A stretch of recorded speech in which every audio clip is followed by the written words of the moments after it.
তে ভালো ভালো প্রোগ্রামগুলো দেখা যাবে, ঠিক কি না? আসলে টিভির কোনো দোষ নাই।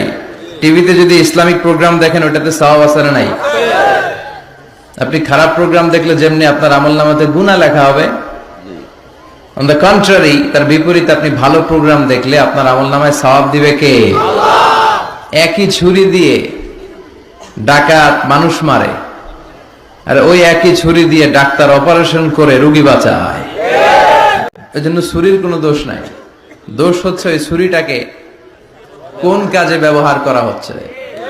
টেলিভিশনের কোনো দোষ নাই, টেলিভিশনে আমরা লাইভ প্রোগ্রাম দেখি না? কাবা ঘরে কখন কোন সালাত হচ্ছে, যারা তাইফিন তাওয়াফকারী তারা কিভাবে তাওয়াফ করছে, মসজিদে নববীতে ঠিক এই মুহূর্তে কি পরিবেশ, কিরকম মানুষের সমাগম, তার সবগুলো দেখার সুযোগ আছে না নাই? ওখান থেকে যদি আপনি তেলাওয়াত শোনেন আপনার উপর রহমত নাজিল করবে কে? আল্লাহ। কিন্তু আপনি যদি অশ্লীল ভিডিও দেখেন, নাচ দেখেন, গান দেখেন, গুনাহ আছে না নাই? তার মানে টিভি দেখাতে কোনো দোষ নাই, দোষ হচ্ছে আপনি কি দেখছেন সেই প্রশ্নে চিল্লায় বলেন ঠিক কি না? এজন্য আমাদের যাদের ঘরে টিভি আছে আমরা যেন ভালো ভালো প্রোগ্রামগুলো দেখি। ডিশ লাইন আছে না অনেকের, মনিটরিং করতে হবে। যারা ডিশের ব্যবসা করে এদেরকে বলে দিতে হবে যে সব চ্যানেল আমি দেখতে চাই না, সব চ্যানেল আমি দেখতে চাই না। টাকা দিয়ে কিনি তাই বলে সব চ্যানেল দেখবে এমনটা নয়।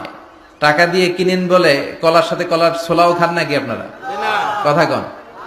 টাকা দিয়ে কিনি বলে বাদামের সাথে বাদামের খোসাও খাই, ওইটা কিন্তু ঠিকই খোসা ফেলে দেয় তারপর বাদামটা খাই, ছোলা ফেলে দেয় তারপর কলাটা খাই। তো টাকা দিয়ে ডিশ কিনি বিদায় সব দেখা যাবে না। ছেলে মেয়েগুলো কোন চ্যানেলগুলো দেখতে পারবে, কোন চ্যানেল দেখা যাবে না, এটা আপনি বেঁধে দিবেন। কারণ আপনার জন্য পুরো ফ্যামিলির প্রত্যেকটা মেম্বার্স কি করছে না করছে সবটা আমানত। আমানতের বাইরে কেউ না। যিনি মসজিদের ইমাম, মসজিদের সব দায় দায়িত্ব তার কাঁধে আমানত।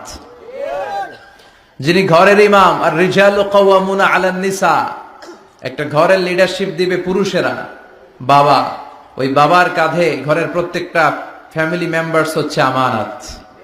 এলাকার যিনি চেয়ারম্যান তার পুরো ইউনিয়ন পরিষদ তার কাঁধে আমানত।